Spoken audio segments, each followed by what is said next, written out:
غیر مقلد کہتے ہیں کہ ابو حنیفہ کو 4 حدیثیں آتی تھی اور 1,12,77,000 مسائل فقہ حنفی کے فروع ہے، تو 4 حدیثوں سے جو اتنے مسائل نکالے، اس جیسے امام پوری دنیا میں نہیں، کائنات میں نہیں ہوگا۔ ابو یوسف جو متفق علیہ حافظ الحدیث ہے، اور جب ان سے کوئی کہتا ہے کہ آپ کے استاد ابو حنیفہ تو یہ کہتے ہیں، اس نے کہا کیا میرے استاد کا نام لے رہے ہو؟ اغسل فمک اولا بالماء الحار والصابون ثم قل ابا حنیفہ، پہلے اپنے منہ کو گرم پانی اور صابن سے دھو لو، پھر میرے استاد کا نام لو۔ وہ تیرے جیسے نہیں تھے جیسے تو ہے لکڑو پکڑو۔ دیکھیے حسن التقاضی فی سیرت الامام ابی یوسف القاضی۔ پنجاب میں ایک غیر مقلد تھا، وہ ہر جمعے کو امام ابو حنیفہ رحمۃ اللہ علیہ کی شان میں نازیبا کلمات کہتا تھا، وہ ایسے تھے اور وہ ایسے تھے اور وہ ایسے تھے، جیسے غیر مقلدوں کی گندی عادت ہے۔ تو مولانا داؤد غزنوی غیر مقلد تھے لیکن عالم بڑے تھے۔ اس کو کسی شاگرد نے کہا حضرت جی ہمارے یہ خطیب تھے امام ابو حنیفہ بالکل مسلمان نہیں سمجھتے۔ وہ چپ رہتا تھا۔ ایک دن جب وہ تنگ آیا تو اس کے منہ سے نکلا کہ اگر یہ باز نہیں آیا نا تو یہ کفر پر مرے گا، کیونکہ امام ابو حنیفہ سے دلیل اور برہان کا اختلاف تو ہو سکتا ہے لیکن حضرت کی ولایت مسلمہ ہے۔ طالب علم اگر اس کو دیکھنا چاہے کہ ان کی ولایت مسلمہ ہے تو غیر مقلدوں کے خشت اول میاں نذیر حسین دہلوی کی کتاب معیار الحق صفحہ 18 سے 41 تک دیکھیں کیا لکھ رہے ہو۔ حضرت کی شب بیداری، حضرت کے نوافل، حضرت کی تلاوات، حضرت کے سخا، سب کچھ لکھنے کے بعد آگے باتیں لکھی۔ کچھ زمانہ گزرا، مرزائیت پیدا ہو گئی۔ وہ خطیب صاحب تو جری ہو گئے تھے نا بہت زیادہ امام صاحب اور ان کی فقہ اور علماء کے خلاف، تو جمعے میں اس نے اعلان کیا کہ میں بھی یہ سوچتا تھا کہ عیسیٰ علیہ السلام زندہ ہے، لیکن اب میں نے غور کیا تو وہ مرے ہوئے، اور میں بھی یہ سمجھتا تھا کہ رسول کریم صلی اللہ علیہ وسلم کے بعد کوئی نبی نہیں آئے گا، لیکن جو میں نے غور کیا تو یہ بات غلط تھی، حضرت کے بعد تو بہت نبی آئیں گے۔ اس وقت بھی اللہ تعالیٰ نے مرزا غلام احمد کو نبی بنا کے ہمارے لیے بھیجا ہے۔ لوگ حیران ہو گئے کہ یہ کیا کینسر ہو گیا، اس کو لڑائی ہو گئی اور قتل ہو گیا، اسی نظریے پہ مر گئے۔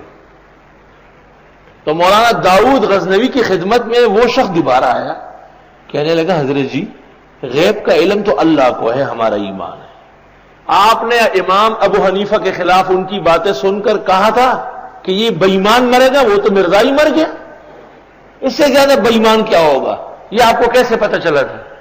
تو مولانا داؤد غزنوی نے فرمایا بھائی ہمارا یہ ایمان و عقیدہ ہے کہ اللہ کے سوا کسی رسول کو بھی غیب دانی نہیں ہے۔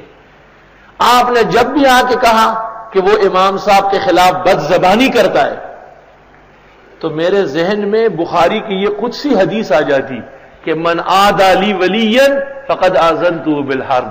میں نے جب مجتہدین اور محدثین کی جماعت پہ نظر ڈالی مجھے ابو حنیفہ جیسے ولی نظر نہیں آیا جس کی 2/3 امت انقیاد اور تابعداری بجا لا رہی ہے۔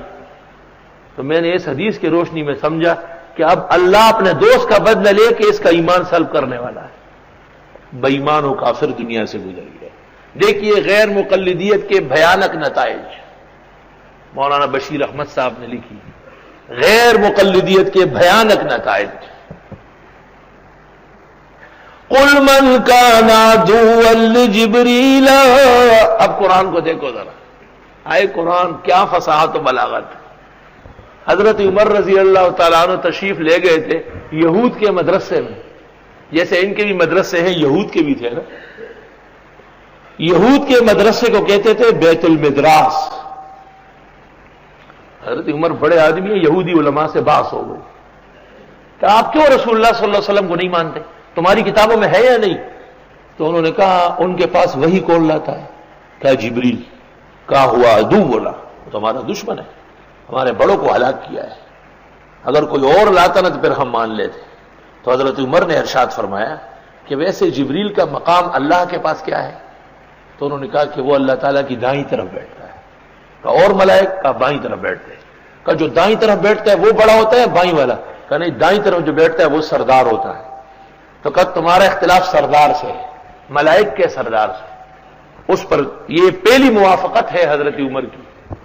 قرآن مجید میں مشہور قول کے مطابق ایسی 20 آیتیں، اور حضرت الاستاذ مولانا لطف اللہ صاحب فرماتے تھے کہ نہیں 28 آیات ہیں جن میں حضرت عمر کی موافقت کی گئی ہے۔ جلال الدین سیوطی نے ایک کتاب لکھی ہے جو الحاوی میں شائع ہے، اس کا نام ہے الیان التمر بموافقات عمر، پکی ہوئی کھجوریں حضرت عمر کی موافقات بتانے کے لیے۔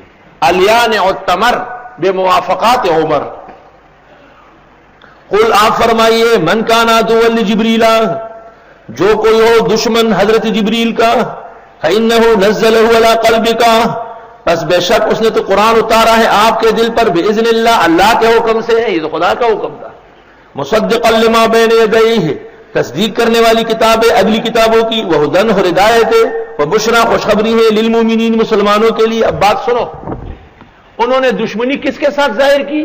صرف جبریل کے ساتھ۔ تو پہلا مختصر جواب ہوا کہ جبریل تو ملک ہے، اللہ کے حکم کا تابعدار و منقاد ہے، اس کے ساتھ دشمنی کہاں جائے گا؟ اب دوسرا مفصل جواب سن لو۔ من کان عدوا للہ وملائکتہ ورسلہ وجبریل ومیکال، جو کوئی ہو دشمن اللہ تعالیٰ کا، فرشتوں کا، پیغمبروں کا، جبریل کا، میکائیل کا، فإن اللہ عدو للکافرین، یہ لوگ کافر ہوئے دشمنی سے، بس اللہ تعالیٰ دشمن ہے ان کافروں کا۔ اب بات سمجھ رہے ہیں؟ اوہ، آئے گا زمانہ کہ تجھے یاد رکھے گا دشمنی میں نام کس کا لیا تھا؟ ایک جبریل کا۔ یہ برا بلا کہتے ہیں شاہ اسماعیل کو، مولانا قاسم کو، حضرت گنگوئی کو، علماء دیوبند کو، ٹھیک بات ہے، نام ان کا لیتے ہیں، لیکن ثابت یہ ہوا کہ ایک جبریل کا دشمن خدا کا بھی دشمن، رسول کا بھی دشمن، تمام ملائک کا دشمن۔ تو انہوں نے جو بزرگان دین اور ائمہ اہل سنت کو برا کہا ہے، اس وجہ سے یہ نظام الدین اولیاء کے بھی دشمن، معین الدین چشتی کے بھی دشمن، سید علی حجویری کے بھی دشمن، پیر بابا کے بھی دشمن، بریمام کے بھی دشمن، شیخ عبد القادر جیلانی کے بھی دشمن، احمد کبیر رفاعی کے بھی دشمن، حضرت حسین اور حضرت علی کے دشمن، تمام صحابہ کے دشمن، محمد الرسول اللہ صلی اللہ علیہ وسلم کے دشمن، اللہ رب العالمین کے دشمن۔ من کان عدو للہ وملائکتہ ورسلہ وجبریل ومیکال۔ انہوں نے ایک دشمنی کی بات کی تھی جبریل کے ساتھ، اللہ نے فرمایا میرے دشمن ہوئے، یہ کافر ہے، اور کافر خدا کے دشمن، رسولوں کے دشمن، اولیاء کے دشمن۔ تو میں الزام ان کو دیتا تھا، قصور اپنا نکل آیا۔ السلام علیکم جی دوستو، آپ نے دیکھا اور سنا شیخ مفتی ظہور علی خان رحمۃ اللہ علیہ کو کہ شیخ مفتی ظہور علی خان رحمۃ اللہ علیہ کیا بیان فرما رہے تھے۔